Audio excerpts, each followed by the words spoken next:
I hope you've all had a great time. I hope that you've made new friends and made better, new connections with different ministries that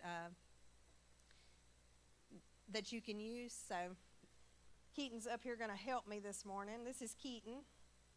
Say hi. Hi. So, to start this thing off today, we're going to give away a couple of prizes. Our organization, Bridge House, Bridge of Hope, the Bridge Church, we're going to give away two $50 gift cards. So I'm going to get Keaton to draw a name out of the bucket for the first one. Don't look at it. They'll think you're cheating. Uh-oh. Okay, so he drew both of them at one time, which is okay. Harley McAllister.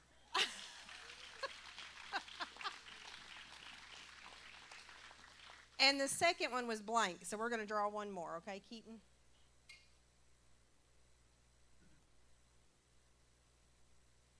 Candida Hurt.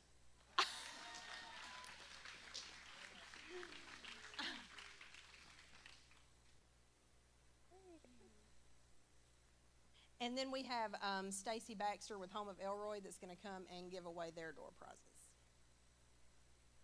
Give Stacy a hand.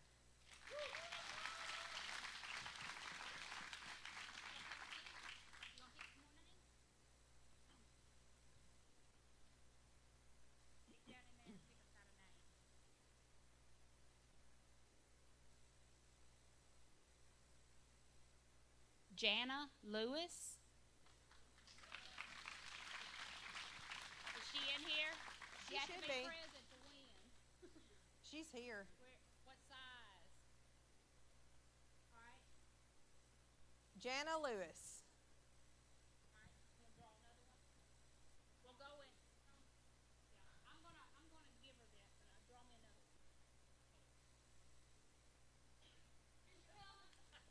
Brittany Patterson. You won something, Jana?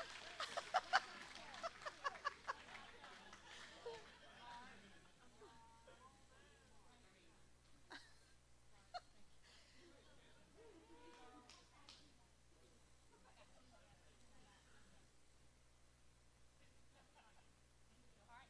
We'll try it one more time. I'm gonna give them away. Okay. We'll try our luck. Pick another one. That's my daughter. Channing Lewis. So, I'm going to mispronounce your name, and I love you dearly. I'm so sorry. Iran Bryant. Erin. I knew I would do it. I know her face, but I mispronounce her name all the time. Well, that'll be it. All right. So let's give our participants a hand and the people who won prizes. I never win anything. I don't know about y'all, but and Channing, I'm sorry that your mom stole that from you, but all right, so one more piece of business before we get to the panel discussion. As most of you know, I've had the honor of being the Bridge House president for the past, I was actually voted in this year in January, but I've acted as president for a year before that. And last year, the board wanted to do something to honor a great woman named Linda Downs. If you did not know who Linda Downs was, I hate that she's gone and that you can't know her in your recovery. because she was a true angel on earth. Um, she was she was faithful to the gospel. She was faithful to people like us, and she had a heart for us. And last year we were trying to figure out something to honor her, and we decided to do a memorial scholarship in her name. And when we started this, we started discussing what the criteria was going to be. We knew that we wanted it to be a senior in high school who had been affected by drug addiction. And we didn't know what that looked like. We didn't know what the process or application process looked like for that. But this year we've got our first recipient, and she is well deserving. Before I read her testimony, I'd like to ask Brad and his wife Leanne to come up. This is Linda's son and daughter-in-law, and we are so happy to have them here.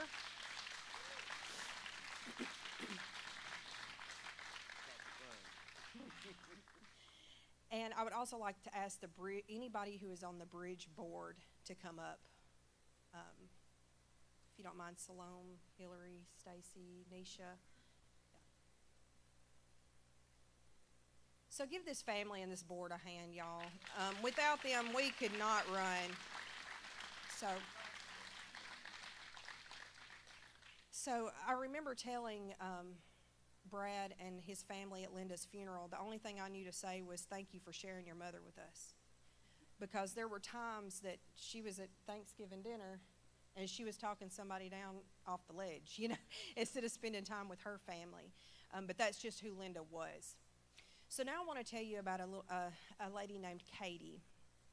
And I want to read this letter that I got on her behalf from Taylor Johnson. It says, Katie Wilburn, senior at Burnsville High School. Katie was actually born addicted to drugs and has been affected by addiction since that day. Her father has been in and out of prison since she was born. He is still currently in prison and will not be released for a couple of years. After years of battling addiction and trying to keep the children out of the system, Katie's grandparents took her and her brother in and became her guardians. At the age of 7, Katie's mother lost her life after years of addiction and domestic abuse. Her death was ruled a suicide, but it's believed that the husband played a role in it. Katie has overcome so much. She remembered a lot of what they went through, and she's worked hard to change the trajectory of her life. She's number 3 in her class and tries to give back when she can. She actually had the opportunity to come to our Drug-Free Coalition meeting on Monday, and she was quick to give her feedback from a student's perspective.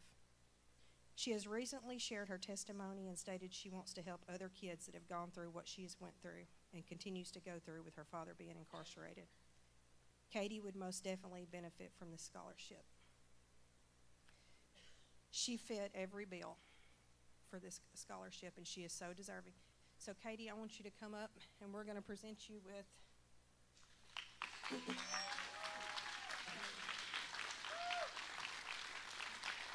$1,000.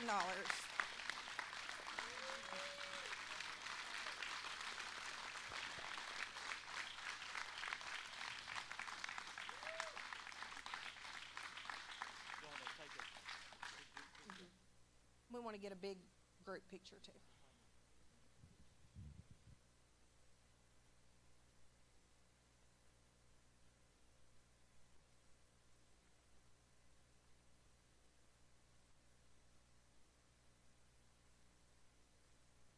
These are her grandparents. I would like to get them in the picture too. Look out.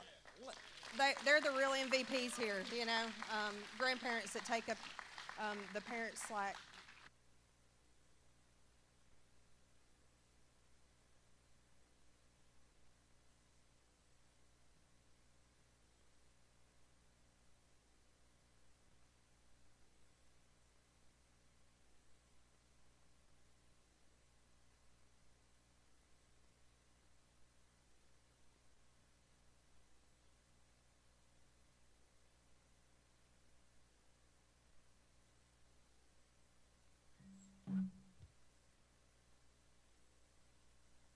All right. So this has been a great day. This is what it's about, y'all. It's not just about getting sober. It's about giving back to your community and doing the right thing. when you do get sober. So I'm honored to be a part of this today, because if you could have seen me a few years ago, you would have never thought that I would be in any position to be giving anybody a check. So I don't think I had a checkbook then or a bank account. So anyways, yeah, I mean, y'all know. I mean, we've got a crew up here that looks like something I would have seen in a courtroom back in the day. But we are excited for everyone to be here. Right now, we're going to go straight into this panel, and I want everyone to introduce yourself. Tell a little bit about yourself.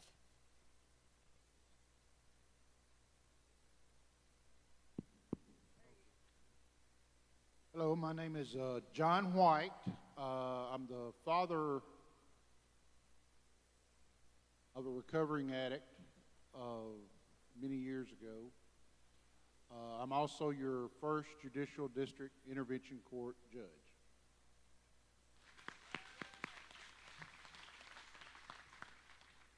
My name is Jason Blakeney, and I am the jail administrator at Tishomingo County Sheriff's Department. Been there going on 10 years and have seen a lot of people come through, and a lot of folks go out to do better things. And that's been one of the greatest blessings, because I did know Mindy before, and I know her now. And that's always the good thing. Some folks you know before, and then you know them now. And all I can say is I'm glad to be here with you today, and God is very good.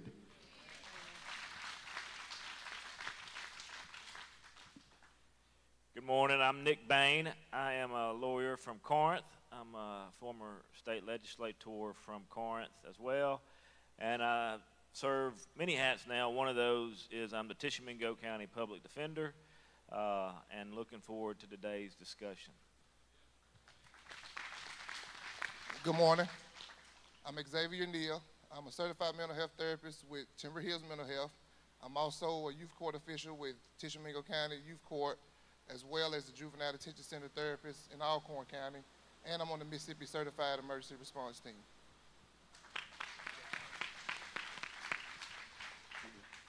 Good morning. My name's Ben Little. I'm a certified rehabilitation counselor for the state of Mississippi, and I also have a therapeutic sober living community called Transformative Living located in West Point, Mississippi. Good morning. I'm Randy Toller, and I am the sheriff of Prentiss County. I have been in law enforcement. In July will be 45 years. I've been the sheriff 25 years. I see a lot of familiar faces out there. I too was familiar with Mindy, and I'm thankful for what God has done in her life. I've talked or discussed this with several people today, that my view of what we should do as law enforcement officers have changed over the years. And at once I was a young, energetic, gung-ho law enforcement officer and thought it was all about writing somebody a ticket or locking them up. Well, reality is that that's not what our job is. I mean, we've got to do those things. That's part of the job. But doing exactly what we're doing here today, and helping those that are struggling with addiction and other struggles in their lives, that's what we should be doing. That should be our goal. Amen. Good morning, everyone. So my name is Ronnie Martin. I feel like the black sheep up here, but no, I am the director of the Freedom Center, which is a 12-week men's restructuring program in Corinth, and also part of Living Free Ministries. I battled with addiction my whole life. 2012 it got dark, and I've been clean, but God, I've been clean since 2021, and I'm just thankful to be able to do what I get to do every day. I want to just say I left out something that's very important, okay?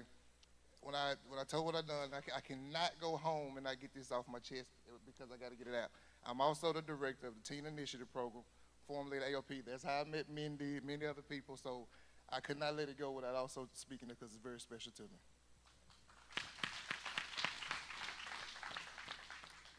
Okay, so before we get into the discussion, I just want to give you some facts.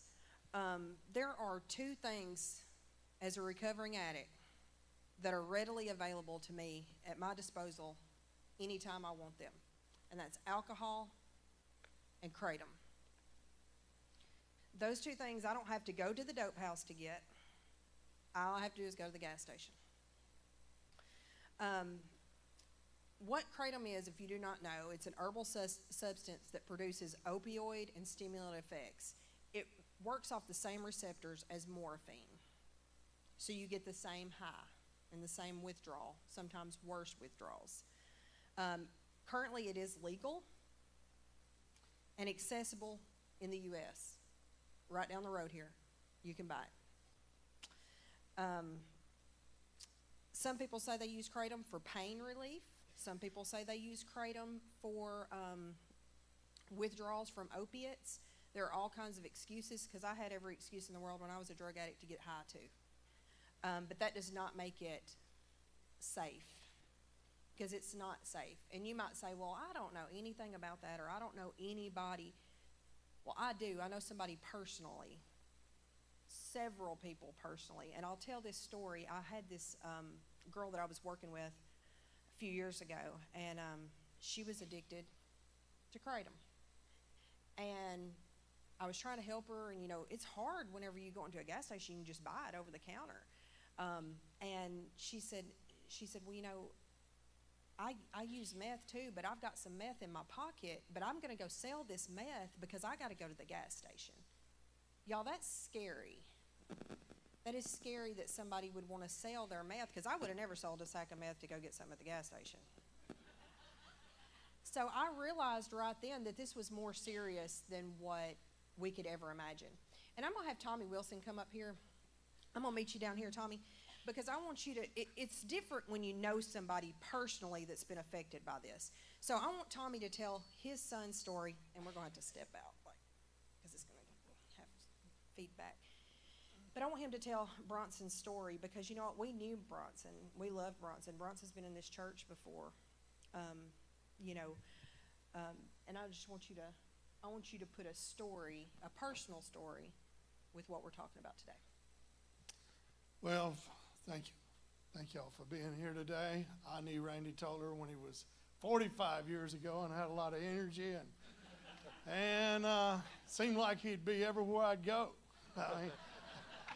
Everywhere I went, Randy Toller was around. I can remember the White Grand National he drove. I remember everything about every time I turned around.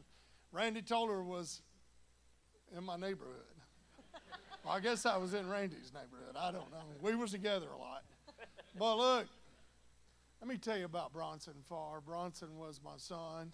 First of all, you notice he didn't have my last name, so I didn't do a whole lot right when he was young with him. As older we got, we developed a relationship, and when Bronson would get in trouble, he'd call me. Finished high school at Marshall Academy, and he came and lived with us a little while. He didn't like to living in a structured environment, so he didn't stay long. So he went back. He'd get in trouble. I carried him to the Home of Grace back in what year, Clevie? Clevie carried him down there, probably 15, 16, maybe a little earlier, 15. So, and then he'd come home. He'd end up getting in trouble with drugs again. I carried him to the Nashville Rescue Mission, and that's where he found his refuge. That's where he found his safe haven. So he stayed there several years, and then he bailed out, come home, got back in trouble. I carried him back to the Nashville Rescue Mission, and he found his safe home. And by the way, that's a great place there. They can stay there up to probably 3 years. They can finish the program, and then they can stay in their transition home and stuff. And they got counseling. It's a great place. And sometime in year 23, about December, he calls me and says, "Man, I got to tell you something. I'm upside down." I said, "What do you mean you're upside down? You're on team there and all that?" And he said, "No, man. I've went through $3,000 in the last 45 days buying stuff out of the local gas station. And man, I can't take it. It's driving me nuts. Can you help me? I said, can you get to Corinth? He said, yes. So I actually met him in Belmont. We brought him to the Freedom Center right then. He stayed with us 3 months, done great. For the first time, I felt like he was part of our family. Put him to work at our local mattress store. We was developing him to be part of our team at the Freedom Center. He's for the next 3 months, he done great. Labor Day of 23, he come up missing. Might have been Memorial Day. It was Memorial Day.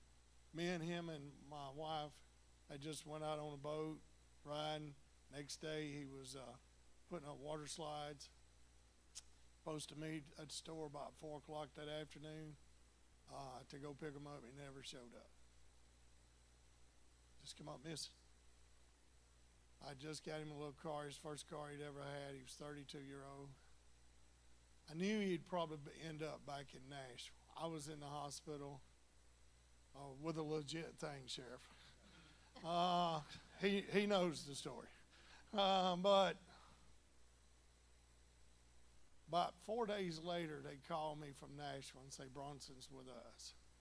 Danny Austin had seen him. Christy had seen him. Danny was at the National Rescue Mission at the time. And during that time, his mama starts getting on his bank thing. All of his money's been took out of his account. From here to the red light on 72, there's a gas station right there at the red light. During the last month he'd been with us, he'd been making his way to that gas station, spending up to $200 a day. So the National Rescue Mission team said, man, he can run our program. I think we need to get him in another program for a little while. I said, brother, I trust you. Whatever, it's Monte. And I said, Monte, dude, I'm leaving it up to you. I'll trust you. So they carry him to Knoxville. And listen, he tells me out of his own mouth during the months he was with me, the hardest withdrawal he ever got. He'd been on the needle, he'd been on syringe, he'd been on Dilaudid, he'd been on meth, he'd been on all the opiates.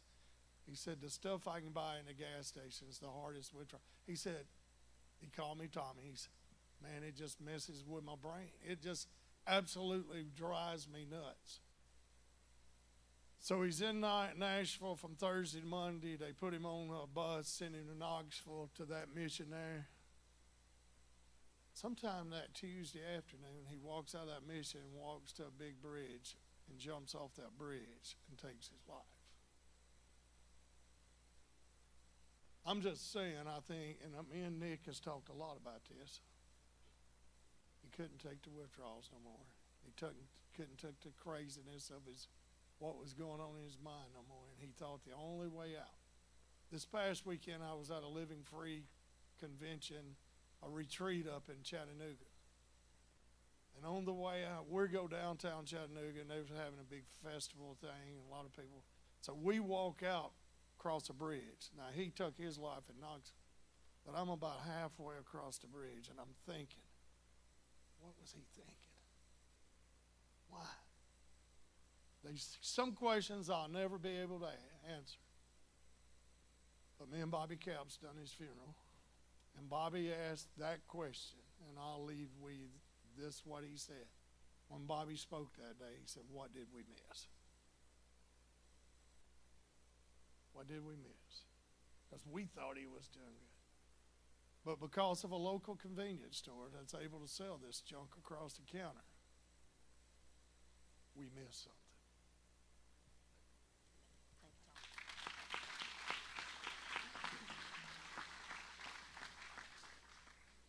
Thank you so much, Tommy. You know, if nothing else you hear today touches your heart, I know that did, because it's that serious. It's that serious to me as a recovering addict, because I don't want to go back, and it's so easy whenever it's something that you can get.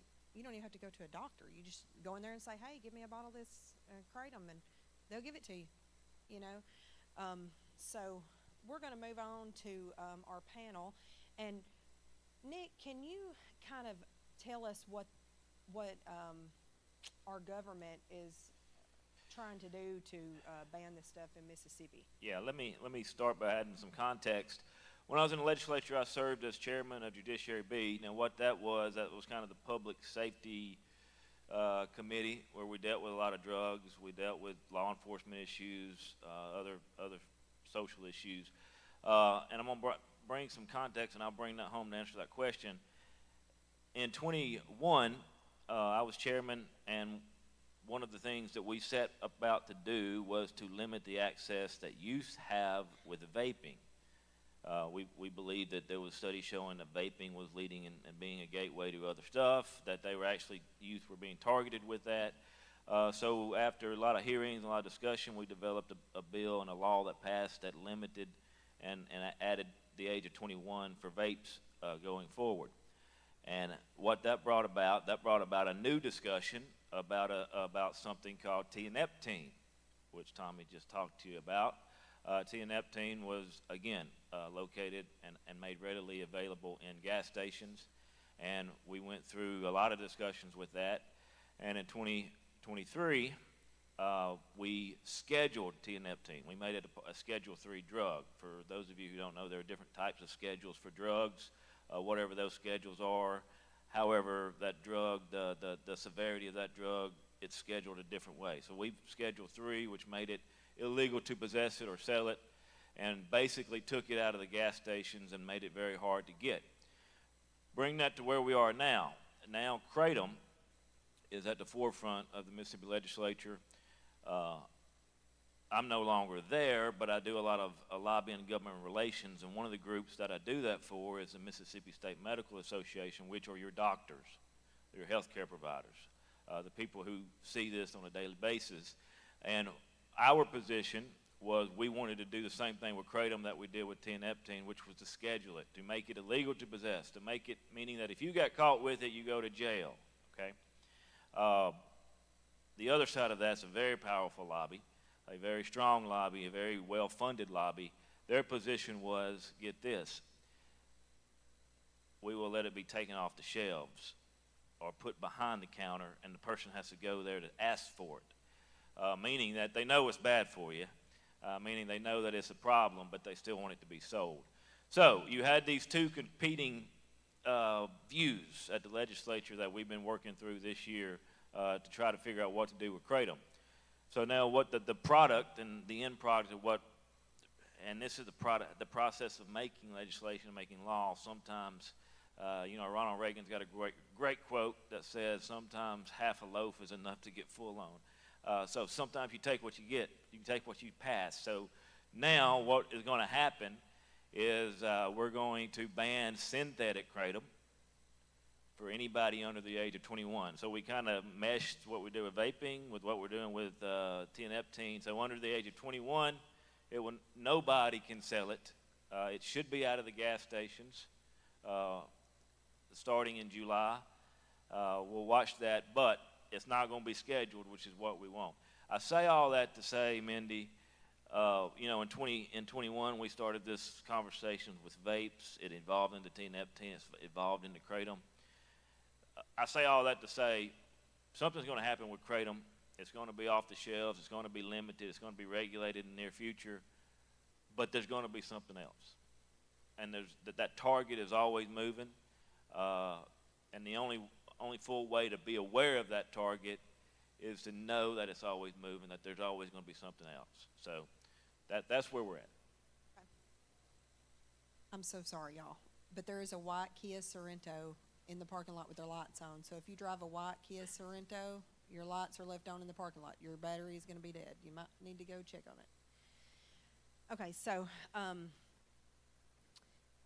talk to me, since you run drug court, Judge White, is this an issue for your drug court participants? Is this something you're seeing? Yes, we see it pretty much every day. But it's like what Mr. Bain just said. it is a never-ending chase to change our testing to catch up with the latest drug. We've had people with withdrawals from kratom on the third floor of the hospital at North Mississippi Medical Center that we didn't think were going to make it, who also indicated the same thing that Mr. Wilson indicated, that it was harder to withdraw, or a harder thing to get off of than meth and all of those drugs that he indicated. Kratom's a huge problem for us. Of course, we try to teach accountability. No matter what type of mind-altering drug somebody is taking, we try to teach them not to take those things, whether it's alcohol, kratom, meth, whatever it is. We intend to have that person live life without those mind-altering drugs. That's our intent. And kratom is a huge problem. And the sooner it can get banned. Now, y'all understand I'm a circuit judge, and I'm not allowed to take a political position, and I do not take a political position. My role is different than everybody else up here, except for maybe Sheriff Toller. And I'm not part of law enforcement, but I am part of the system that teaches accountability to people that sometimes have never had accountability in their lives. And, I see some of your faces out there, and I know who you are. I don't accept, obviously I can't talk to you about your particular case, but those of you that are in my drug court, that is part of what I try to teach to people. And that is, if I say something, I mean it. And I will not accept excuses of any kind, because like I've said in my intro, my daughter was a drug addict, and in almost a counterintuitive way, thank God she was a minor when that occurred, because I was able to control the situation somewhat.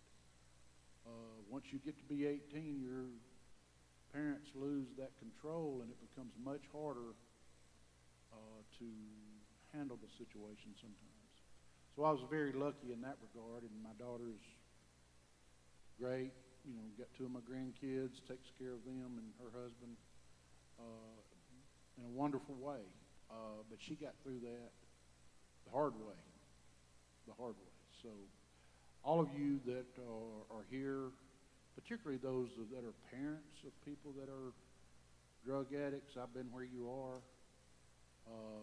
A long time ago, I had a stroke over it, which was probably the best thing that God ever did to me, was give me a stroke. It's amazing how that works, isn't it?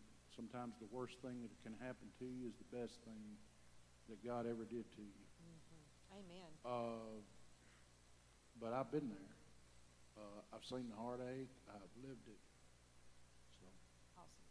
So you mentioned teenagers and under the age of 18. Mr. Neal, can you tell us what your experience has been with youth on these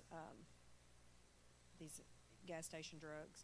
A lot of times it's difficult for us to be able, like Judge White said, because it's just the testing process. And so the testing process is because they're so easily attainable.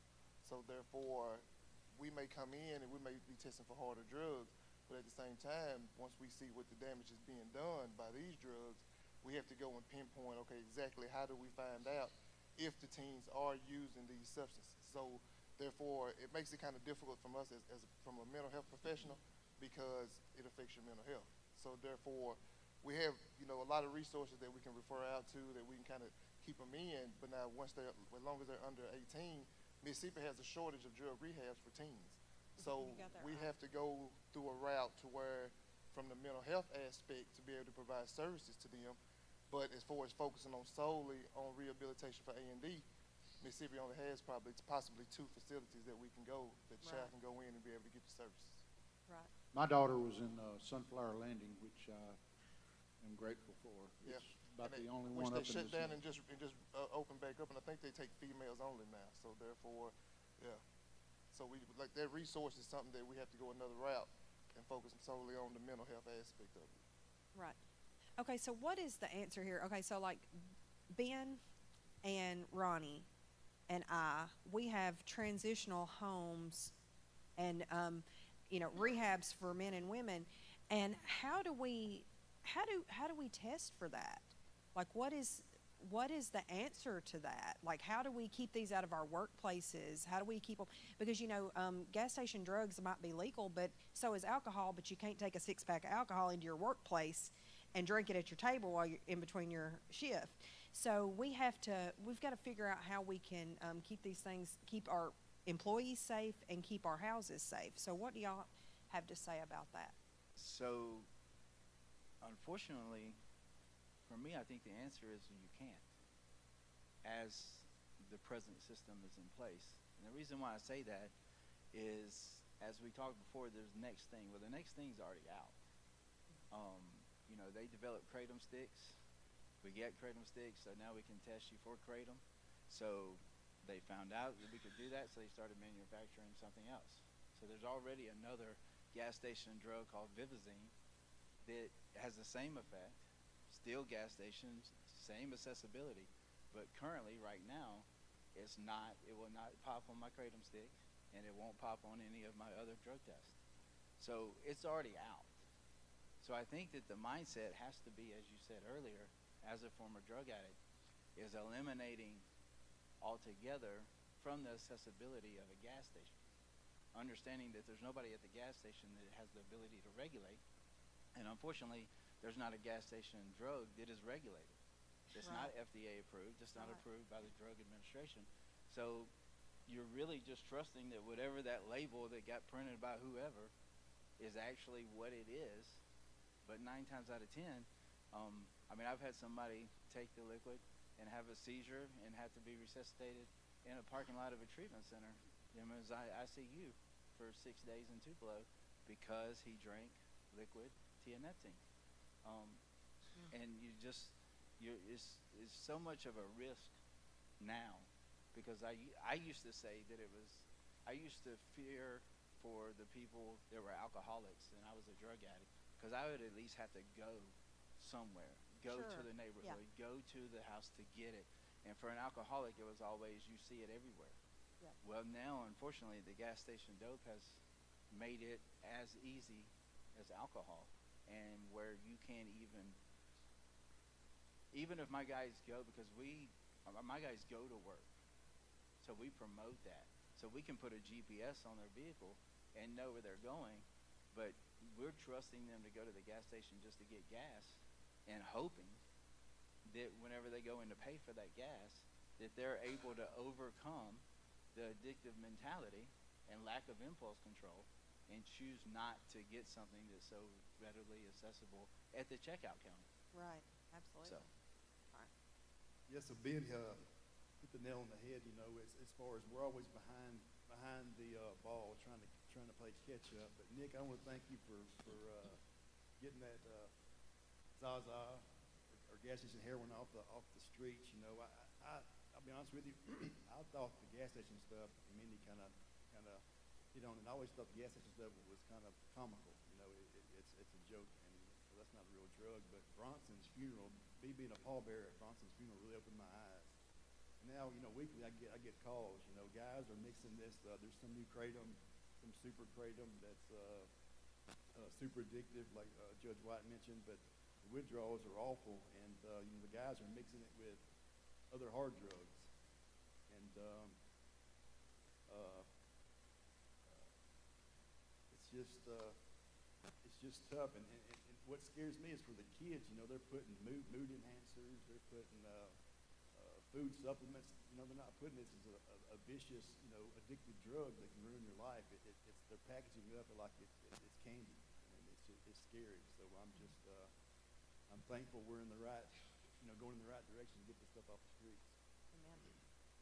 Mindy, if I may, real quick, just to this point, there's a bill that we've been working, and I don't know that it's going to pass because of just the politics of it. But there's a way to do it, and a lot of states, that it's not with testing, but a lot of states allow their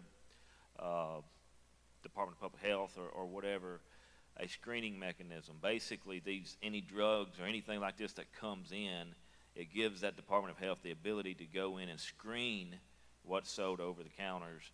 And if it has this ingredient in it, if it meets this criteria, it can't be sold. We don't allow that in Mississippi. We have been trying to pass a bill to do that. You know, there's a funding issue, that mechanism that goes along with that. But that is a way that the state can help to kind of just weed, pardon the pun, weed these out. So. Okay, so let me ask you this. I think Boonville has a ban, a city ordinance on these gas station drugs. Is that correct? Yes, several years ago when this really came to the forefront, Tammy Reynolds, which I think you may have spoken with her, she's with the Mississippi Bureau of Narcotics.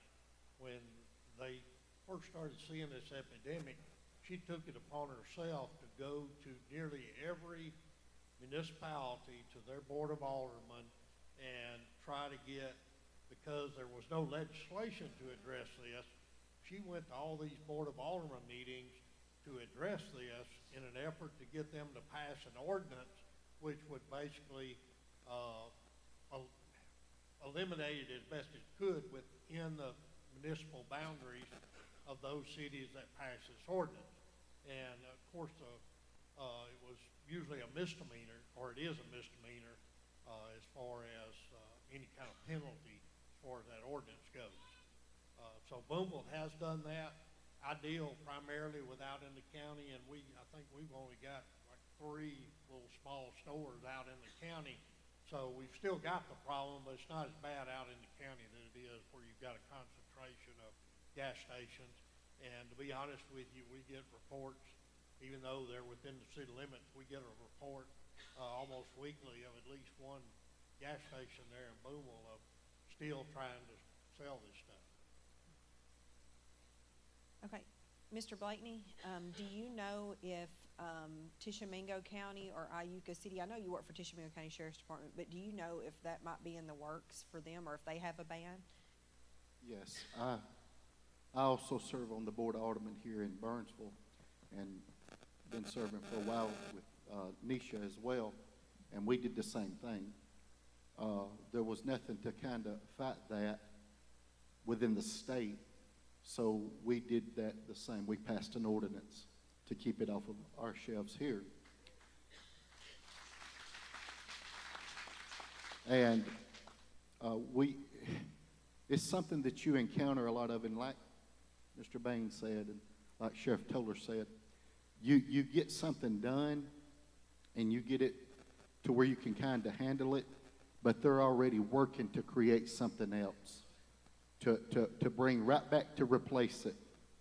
And you know, the bad part about it is it's a problem, and I do hope sooner or later that, you know, something will be done permanently about that, because there is a lot of young people that die from that stuff.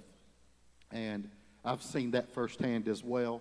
There's a lot of young folks that die from it, think that they're just taking something to feel good for a minute and then end up in the hospital and ICU and dead. And that's the end result of a lot of that. And but we are doing our best to combat it as much as we can here. Have you seen a difference in the type of people that come into the jail as far as mentally when they come in on these things? Or do y'all test for that in the jail? As much as we can. We do test. On our intake, we test everyone that comes in. And I will tell you this, because I can't get into too many things about it. But, and this might blow your mind a little bit, but I'm sort of data-driven on a lot of that when it comes to what we see coming in and out.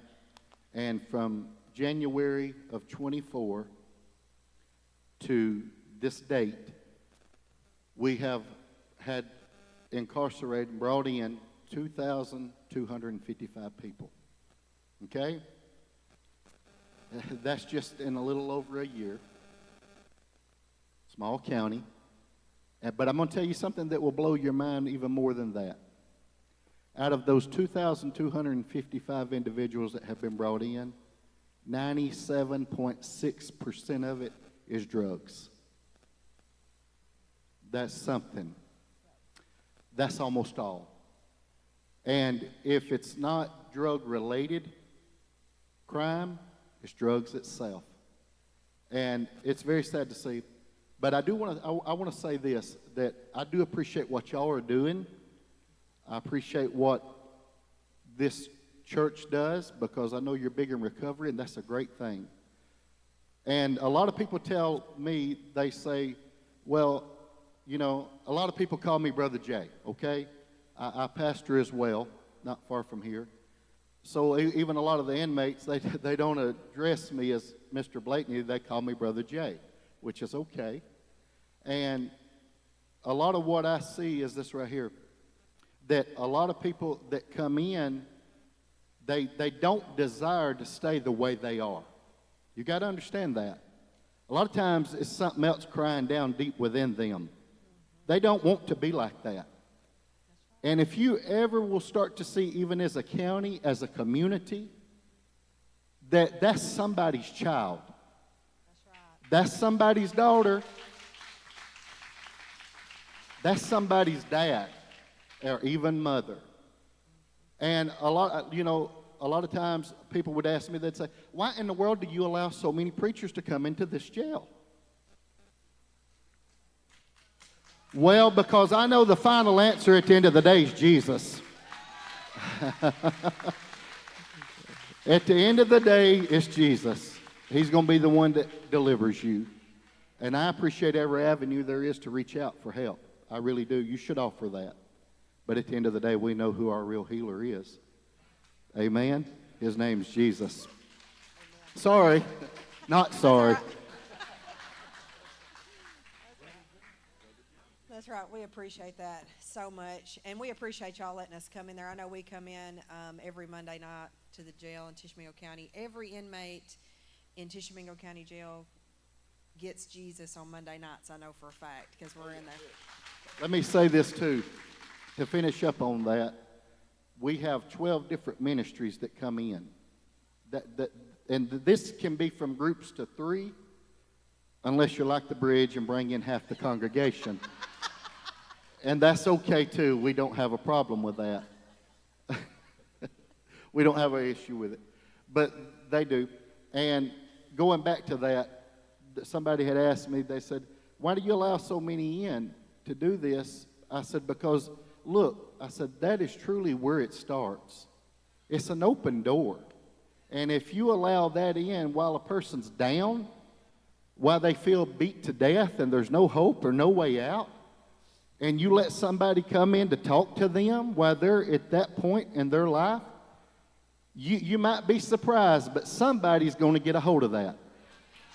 That's right. I got to hush. That's right. Well, you know, in my own experience, that's exactly what happened. Was I had not believed that I could be anything but what I was, because I had accepted who I was. I probably told you a time or two, I'm who I am, and y'all ain't going to stop me. Probably told Joey Clark that, for Mr. Toller down there. And I was mean about it. We didn't have to say all that. But, you know, in my own experience, when God delivered me in prison, it took one person being a voice and telling me that I didn't have to live like that anymore. And that's why we do what we do at this church, is because we want to be that voice to somebody else. We want to be able to tell somebody, you don't have to be like this. Like, God can save you, and it don't matter what you've done or where you've been or who you were. And God can change it, and God can turn it all around. And I was telling Brother Toller earlier, I said, you know, when God told me he was going to repay me for the years the locusts have eaten, that meant my reputation too, because if you ever thought me and Randy Toller would be on a stage together, or me and Jason Blakeney, you have lost your mind, because I was banished from Prentiss County.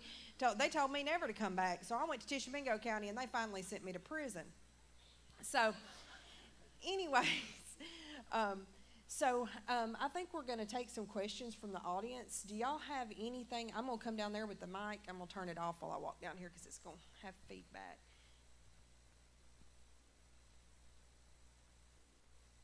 But if y'all have any questions, somebody's got a question for these people up here. So, all right, Kayla? Mr. Neal, do you see a connection between trauma and home life and addiction and troubled youth? Before I answer this question, as I look over the crowd, I knew it was going to be she was going to be the main one to ask the question. I knew it. I knew it. Yes, with a lot of times with trauma, and what we got to understand is trauma comes in so many different forms, okay? And what may be traumatic to another individual may not be traumatic to the individual who may be needing some services for different things. So a lot of times, if that youth has trauma in the home, then that trauma, because I teach my kids this because I want them to be able to understand it. There's 3 wheels on a car, okay? You have home, school, peers. Home is first. And the reason home is first, because if home is going in the wrong direction, school is going to go in the wrong direction, which is going to lead to the peers. And so therefore, who has the most influence on kids at school? It's not the teacher. It's going to be the peers and the peer group who they deal with on a daily basis. So when they come into us, because a lot of times, the fact is, children spend more time at school, okay, awake than they do at home. So therefore, who's going to be more influential? So therefore, their time at home is going to be very important. So therefore, if it's trauma at home, it's going to leak over into other places.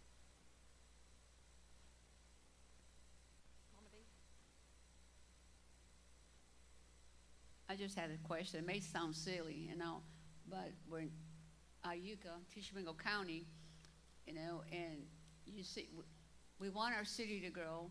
City wants revenue, I understand that, and taxes. But why does even the city allow vaping houses to be opened up, stores, vaping, and medicinal marijuana shops to be open? And because I am a Christian like that, and when I moved down here in '73, the blue law was still in existence, and now we're selling beer and wine in grocery stores and all that, and we're not allowed to have in the city little houses, tiny houses in your backyard or in the city limits, but yet they allow businesses to bring in this junk to mess up our children's lives. Why can't we take a stand and say, no, no, no, that? Well, I can answer that question for you on my part. I can't for everyone else's. And you're right, yes, I do serve on the board, and we do want growth. We do want revenue. But I can tell you this from me. I cannot speak for the board. There's 5 of us. But some I do know feel the same. I am, and I am against that. I'm against it.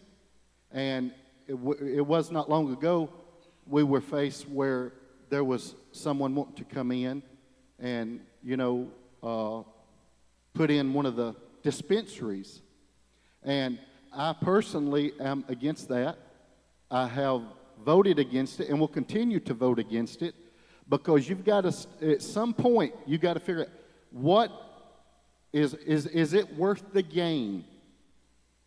Is it worth the gain to keep losing your young people? And I don't want to get political with it, but a lot of this stuff it comes down from the state, okay? And you're required to follow a lot of things, but there is some things you can do to counter that, which is what we do. And we will keep countering what we can, but as of, to what you said, that there's not no crazy question, but we are fighting that. We're fighting it the best we can.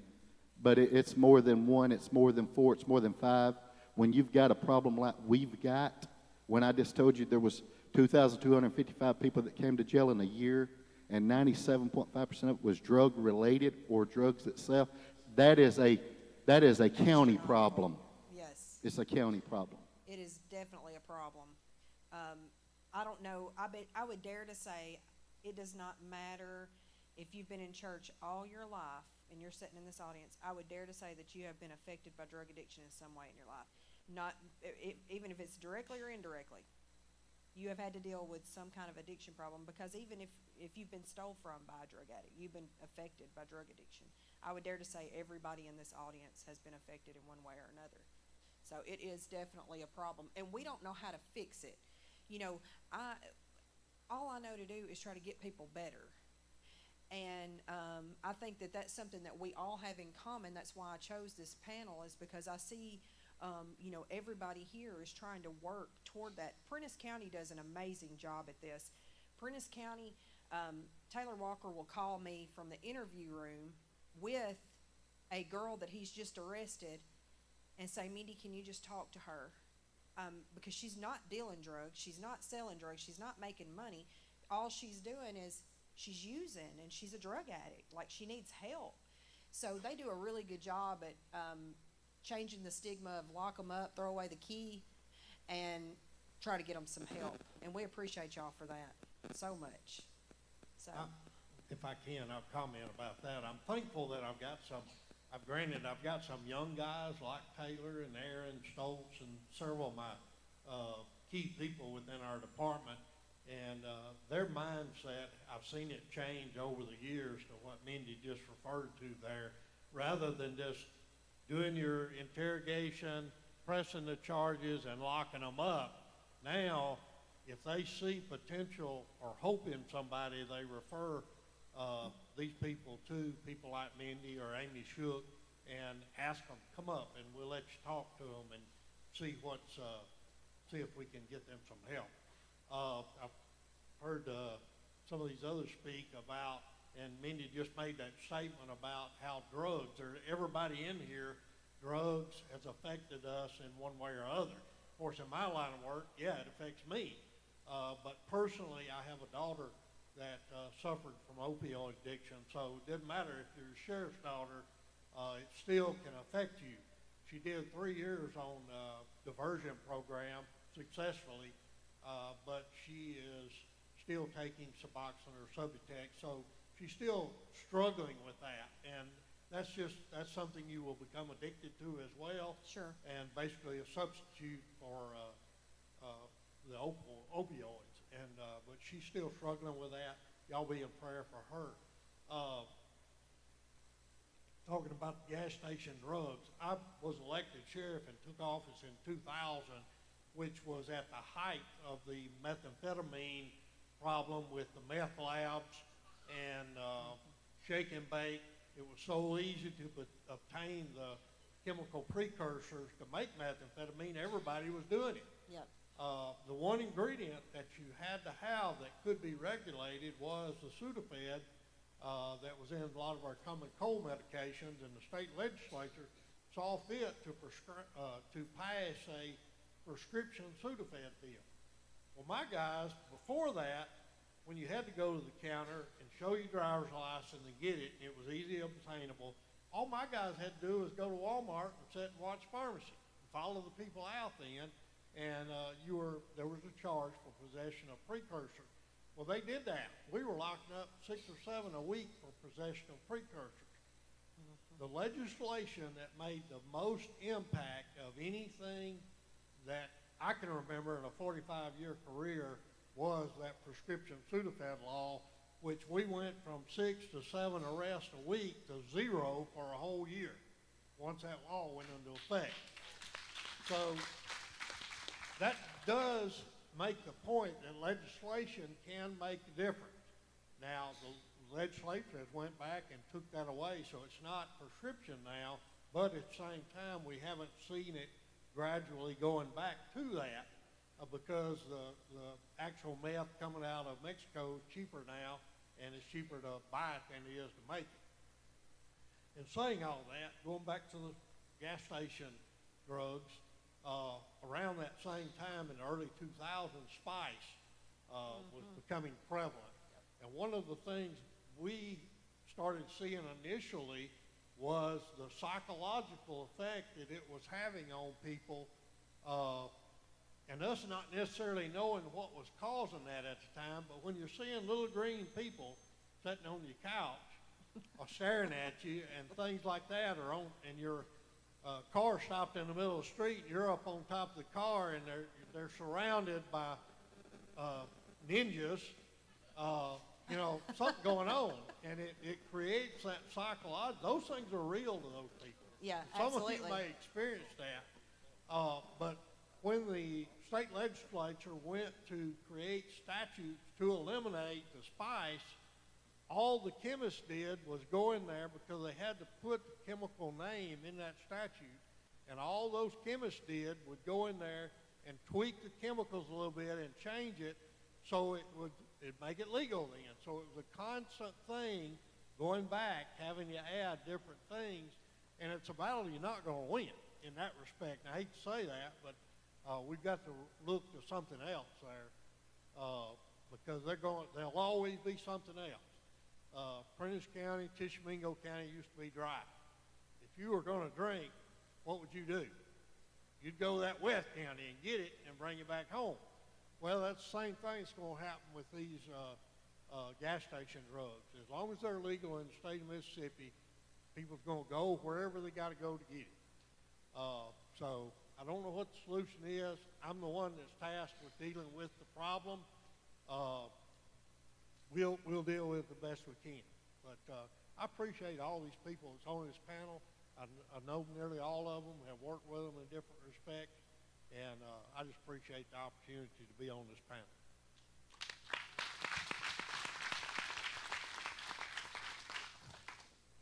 Good afternoon. My name is Anissa Matthews, and I've been working in this field for the past 10 years.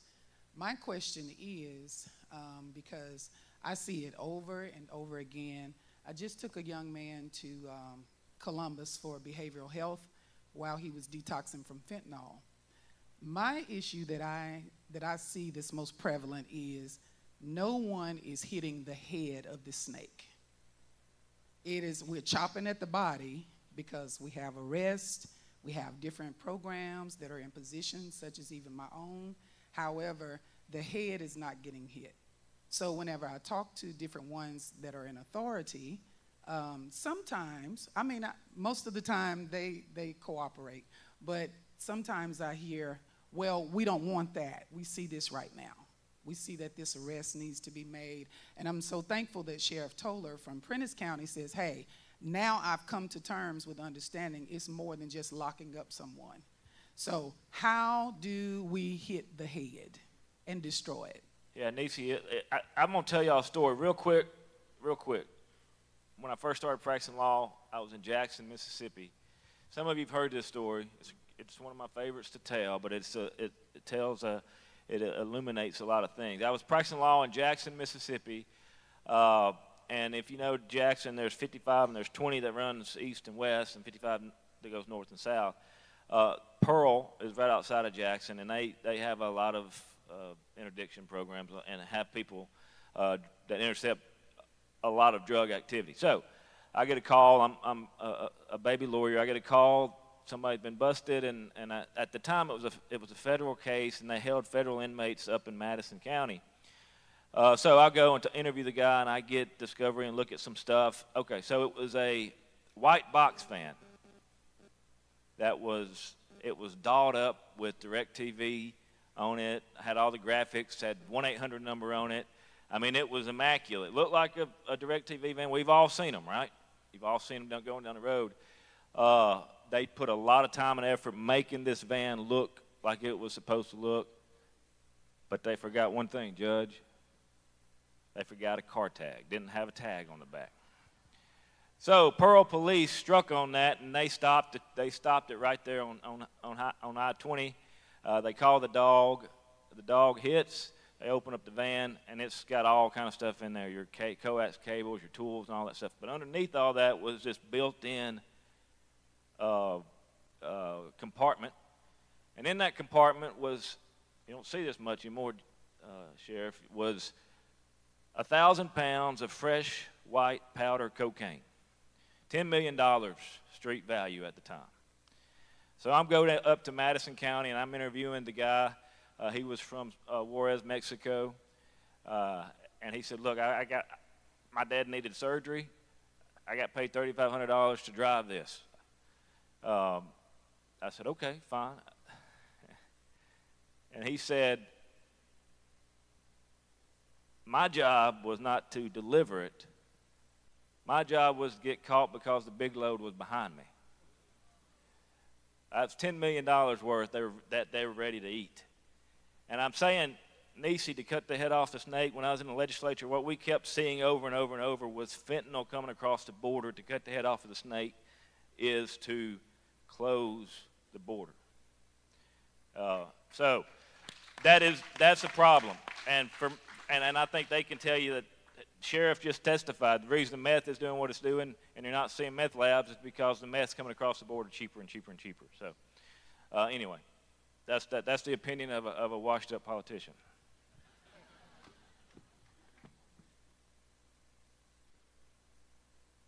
You know, as the problem with rehabilitation, drug addiction rehabilitation, you know, just seems like it just continually rises. I was listening to can't remember the name of the ministry in here a second ago.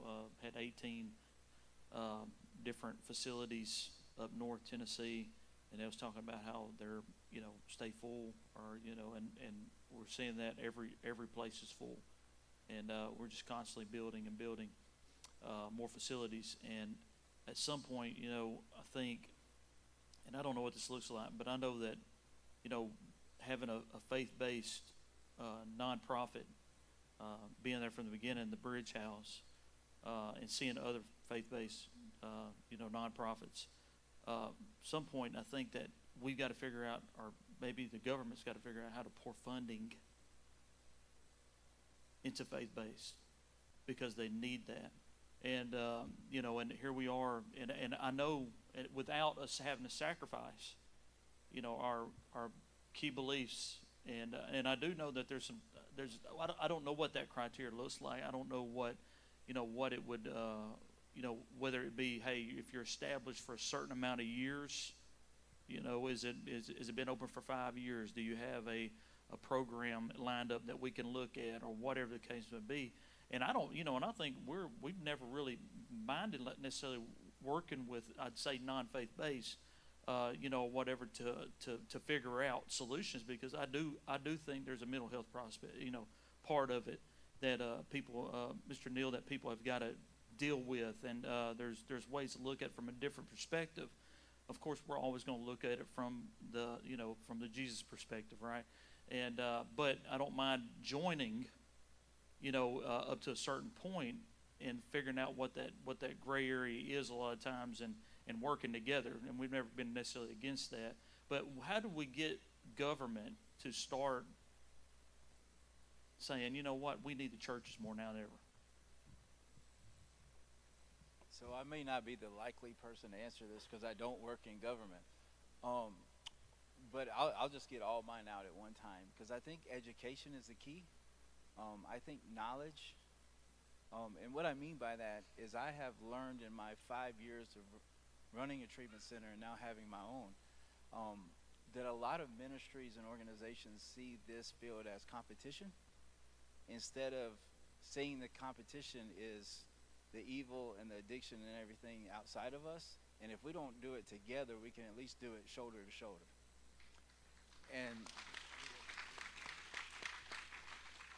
And that would then allow us to network and stuff like we're doing today, but then also share resources.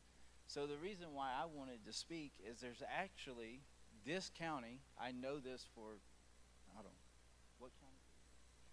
Tishomingo. Yes. Okay. Tishomingo County is part of the Appalachian region. The Appalachian Region Commission, also known as ARC, has millions of dollars that they receive, which is federal funding, which is passed down to the 13 states that make up the Appalachian region. And it is sole purpose. It can only be tagged for recovery. It is produced for the opioid addiction and working with people coming out of treatment, and then the workforce development aspect. So it is ear tag, can only be spent for recovery-based programs that are providing not just housing, but that are providing workforce development, job placement, job search, job assistance, and those types of trainings. So to answer the question, it's out there. What I've experienced is the lack of knowledge and the lack of people that know about it to share it, because they see it as competition of saying, I don't want to tell you about it, because if I tell you about it, you might get the grant 3 years from now instead of me. So it's really, of course, there's also this website, there's a web base that has all of the available grants and stuff, but for this population, the Appalachian Region Commission, which this county is part of, and I think that Tishomingo is either distressed, I think it's distress level, which means it's more funding available that is less match for this region. So it's available. They do it on a 3-year increment. So I'd be more than happy to share their website and the people. There's actually there's a Mississippi representative of that gets paid. This is a government position, and she represents the state of Mississippi for the Appalachian region. And she lives in Corinth. And she lives in Corinth.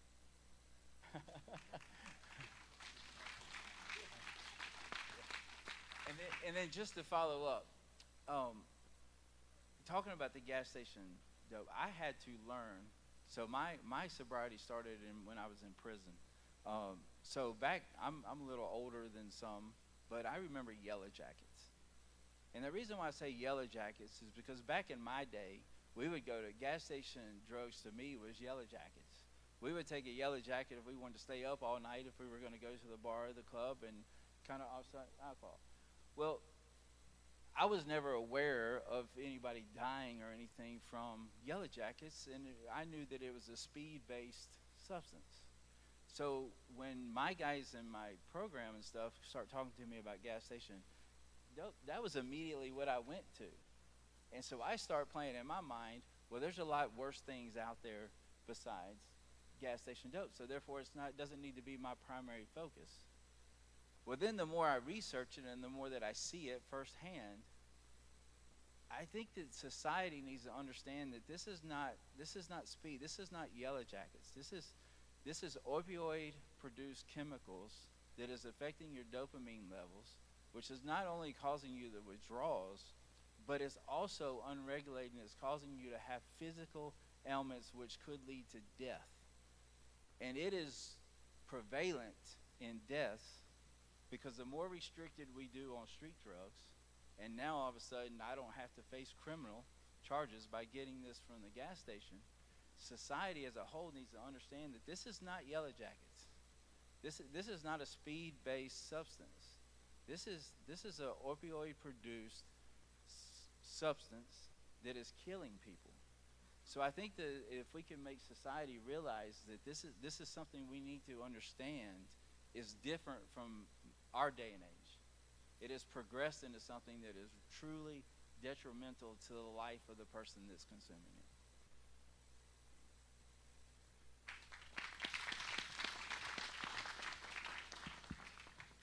I got a question that I was thinking on, and Randy Toller said something about it, and it's Subutex and Suboxone. I know that it's legal and it's more of a medical thing, and it's used to get people off the harder drugs, they say, and all that, but then 7, 8, 10 years down the road, they're addicted to it and they're scared to quit it. So it's just as addictive, if not worse withdrawals, just like the other one. Is there anything that they're ever going to do about that as far as preventing from long-term addiction or anything like that? I don't know who I would ask, but whoever would know something about that.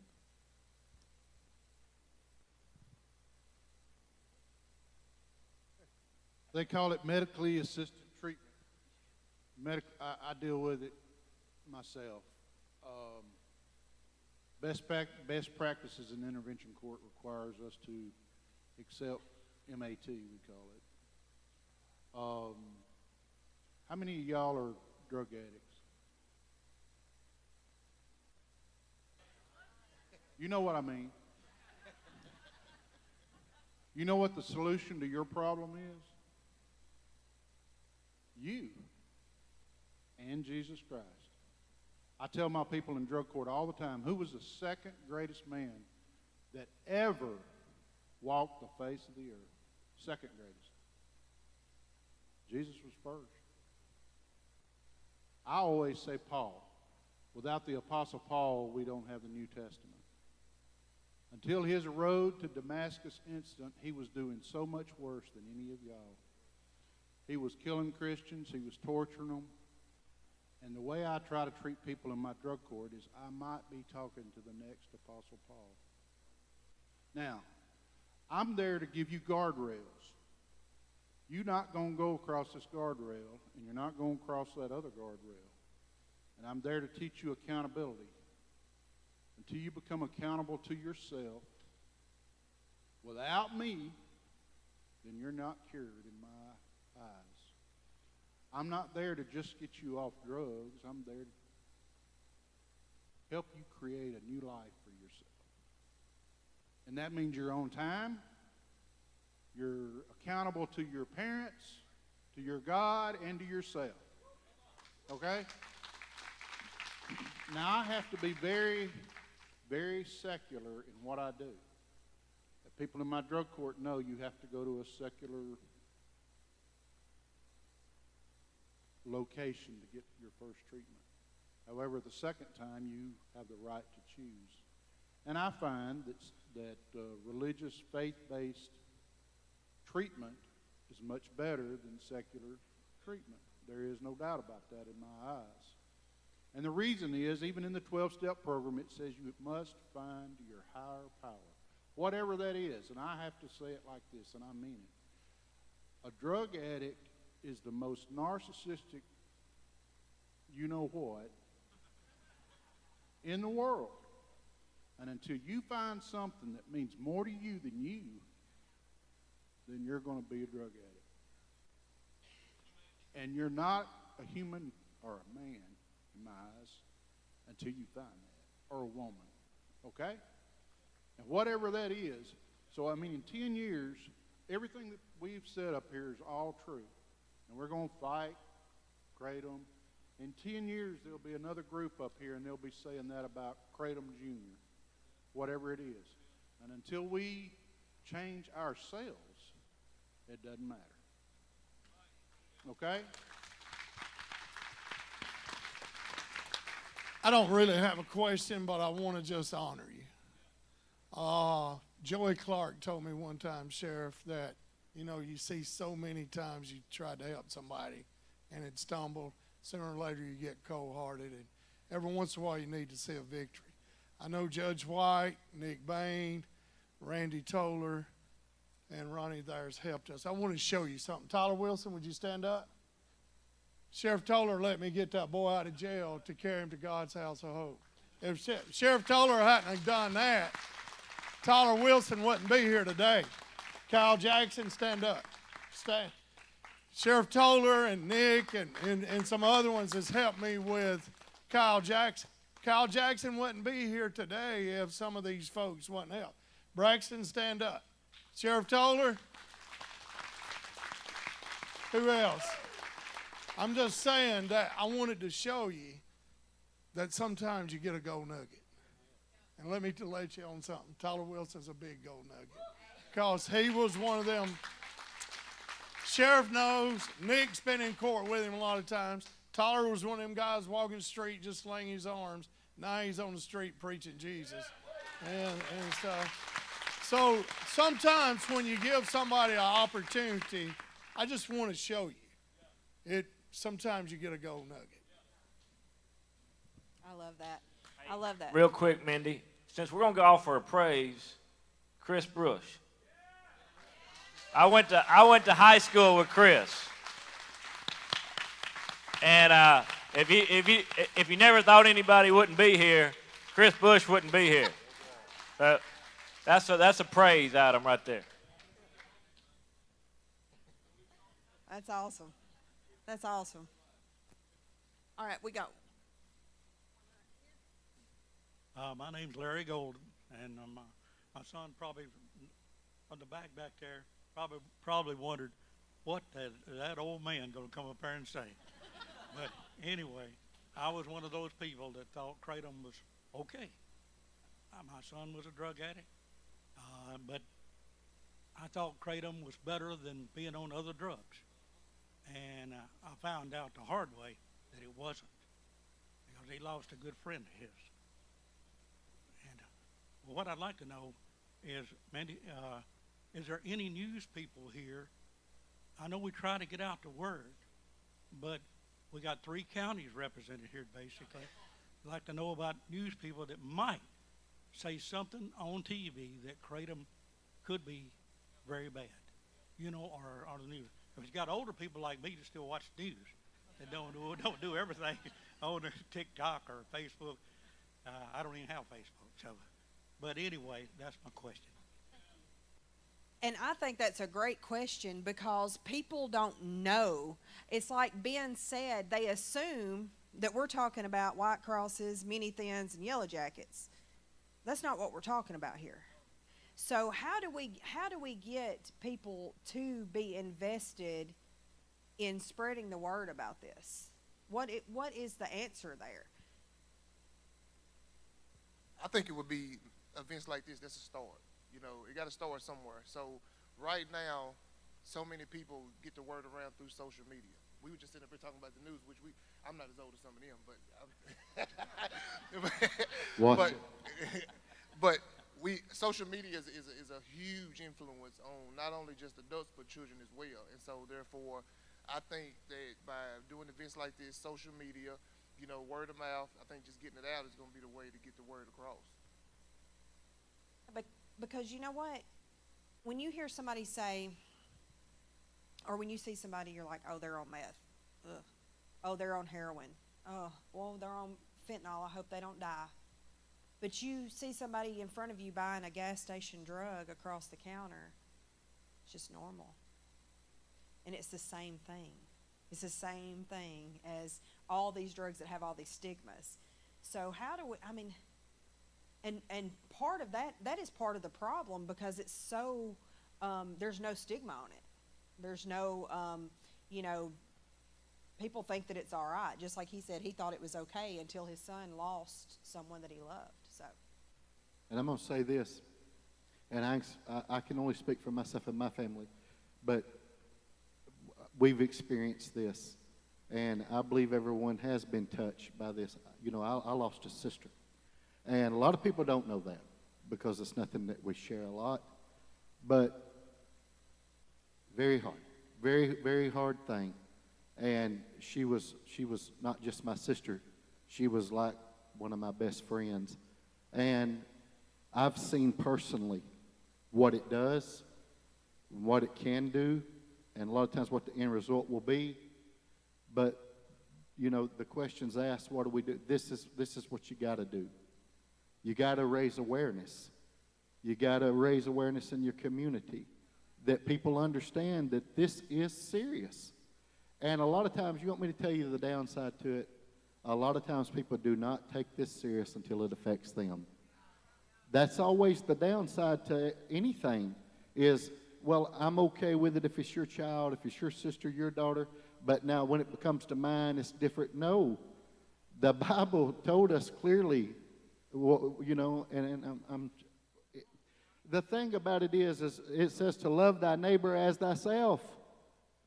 And if we're going to love our neighbor as ourselves, we got to understand something, that we're all in it together. You know, we're not fighting one another. You know, we're fighting for each other. And I believe the more awareness is raised about this, because I like what she said back there. It's very true. We always attack the body of everything, but we never go for the head. Never. And a lot of times it's because of the way it's structured. And you feel like you're always chasing the next thing. You get one thing fixed, one thing solved, and then you've got something new that's better than what the last thing was. And I just want to say that as you keep doing what y'all are doing, and other people keep doing it, because I have a lot of ex-addicts in my church, a lot of them that God has delivered. I've seen God deliver them. And I know a lot of times courts don't always agree, lawyers don't always agree. I'm sorry. I know it. I'm between two lawyers. Jesus, help me. I like Jesus on the cross up here.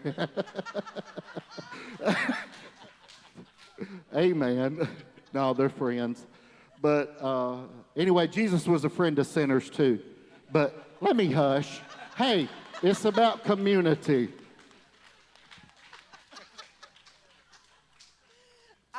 what to say right now. I botched this. Oh, my goodness.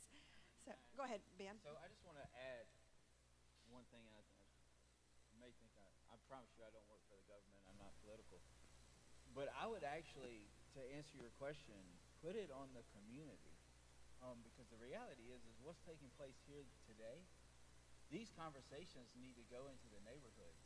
They need to go into the schools to educate the young people coming up, as well as the parents and the families in the neighborhood. My mother was afraid to tell anybody at her church that her son was a drug addict until my mugshot showed up on TV. So she stopped going to church for a few weeks until they forgot about it. Well, we have to be like that with not just gas station dope, but any things that we're dealing with in our life, releasing the stigmatization with it. And how you do that is by talking about it more. You bringing it, the more you talk about something, the less hold it has on you. And then we are called as Christians to give an eyewitness account of what God's done in our life. But you can also do that on the other side and say, we need to give an eyewitness account of the things that we see going on in our neighborhood, that we see going on in our cities. And we need to bring awareness to everyone that this isn't okay. Because one thing I know for sure is if I don't talk about needing to change something, it's never going to get changed. So my answer to the question is let's get more comfortable talking about our struggles and the things that we see going on in our communities, embracing it and coming together collectively. Then when you come together as a community of believers, that's the first church. See a need, feel the need, pull all your resources together. So the answer is always Jesus, but it has to be applied through the hands and feet of the community.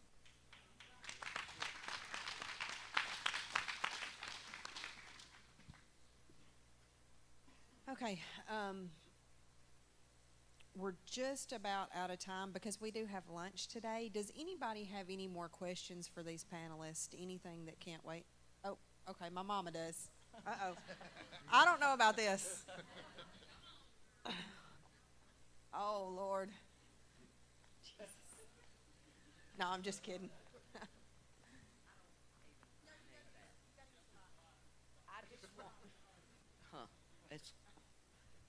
I just want to tell you guys up there that's dealt with my daughter, that was a rough 15 years. And I just want you to know, I'm proud of my daughter.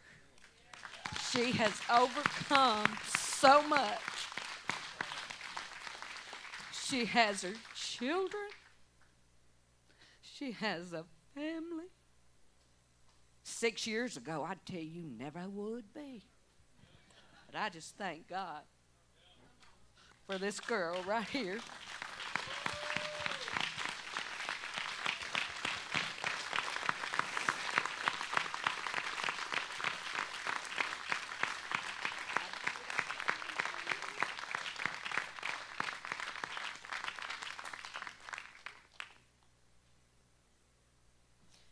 Now what?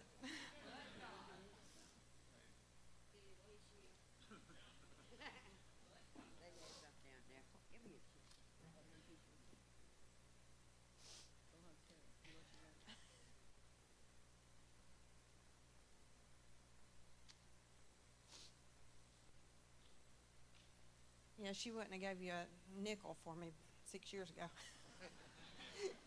She loved me, but that's part of addiction is we all put our families through things that they shouldn't have had to go through. My mother shouldn't have had to she should have been able to be a grandmother instead of having to be a mother to my children. And she shouldn't have had to pick up the pieces every time that I walked out the door and left them. Because my first two, they didn't take from me my first two. I left my first two for drugs. And to know that she can stand here and say that today, y'all, it's all God. It really is. He's just restored everything to me. And I see so many, it's a miracle, and I see so many miracles sitting out here in this audience.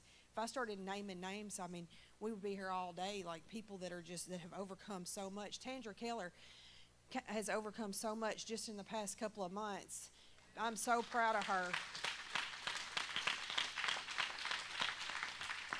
You know, when you meet somebody, when you go to jail with somebody years ago, and then you go back to the jail and minister, and they're back in there, and then you see them on their face in the altar last night, that is a miracle. So, you know, Emily Whitehurst,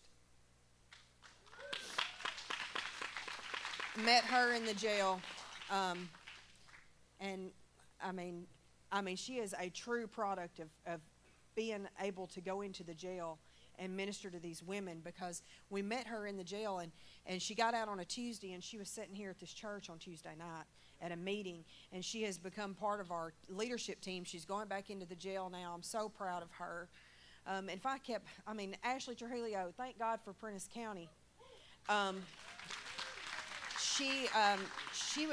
She's the first girl that was sentenced to the Bridge House instead of being sent to prison. She was looking at a 25-year sentence.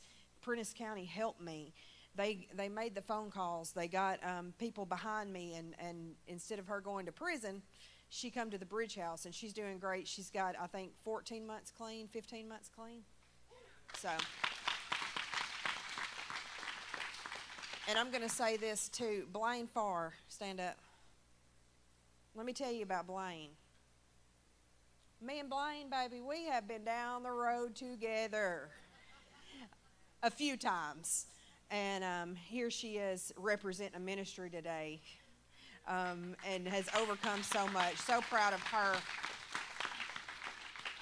Joey McNutt, 14 months sober. My brother.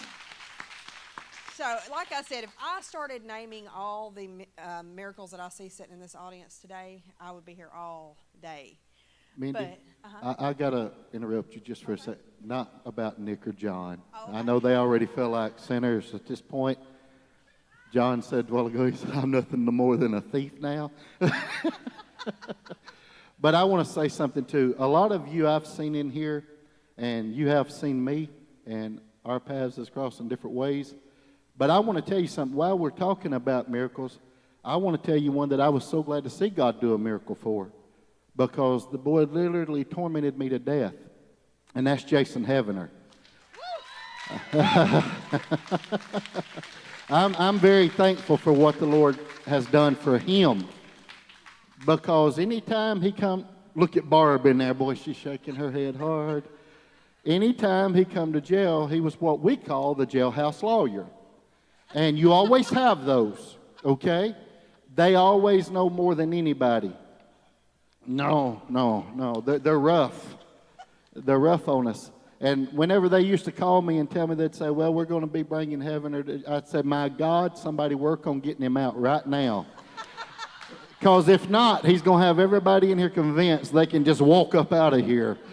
But I am sincerely thankful for what the Lord has done for Mindy, for Jason Heavener, for a lot of you that I've seen in here. And I can't start naming names. I'm glad what God's done for all of us. I really am. Because we've all had some kind of addiction in some form or way. No matter what it is, we've all been bound by something in our life. And I'm thankful today to see what the Lord is doing. He's doing great things. Amen. I agree. We're all recovering from something, right? Every one of us are in recovery, whether it be from drugs, alcohol, food, porn addiction is a thing. So does anybody have anything else to say from the audience?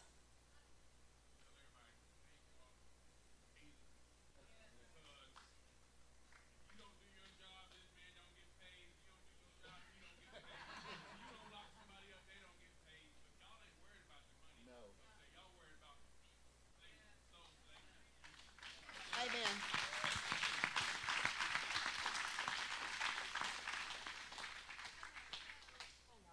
Christy, we can't hear you. You're not loud enough. Tommy Wilson said that's totally amazing. Okay, so most everybody in here knows my story, but I was in law enforcement in the early 2000s before I ever became a convicted felon. And I'm not a convicted felon anymore. I'm a nurse. I needed to throw that in there. But we had a lot of great questions, but I just want to give everybody on the panel and everybody in the audience a little bit of hope, because I get to look at it from a standpoint of what we've done so far, because I know what we were not doing in the early 2000s before anyone ever knew that I was an addict, even from a law enforcement standpoint. And so to be able to look at it on this side, 10 years clean, from an early law enforcement standpoint, we've come a long way. You guys have done a lot that you probably didn't know you were doing to begin with. And so I'm very thankful for law enforcement. I'm very thankful for the ones who have stood through this whole gap and been able to make a way for drug addicts that we have so far. Because most people, you know, they don't get to see it from both sides, but I did. And so I know how far we've come as far as law enforcement, mental health, because it's all part of the beast, but we're all in the fight together now. And there's a whole lot more good coming.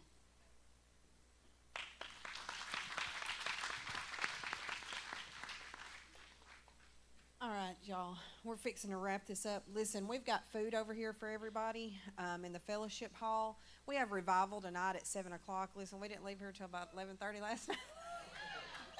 Jason came over here, he was doing this, and he was like, we ain't getting out of here tonight. We should have just, we should have just brought a sleeping bag.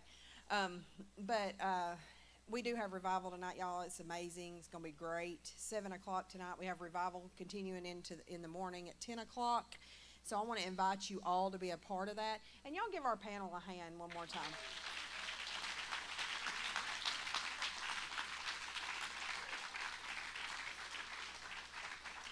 Thank you all for being here, and God bless you in your ministry.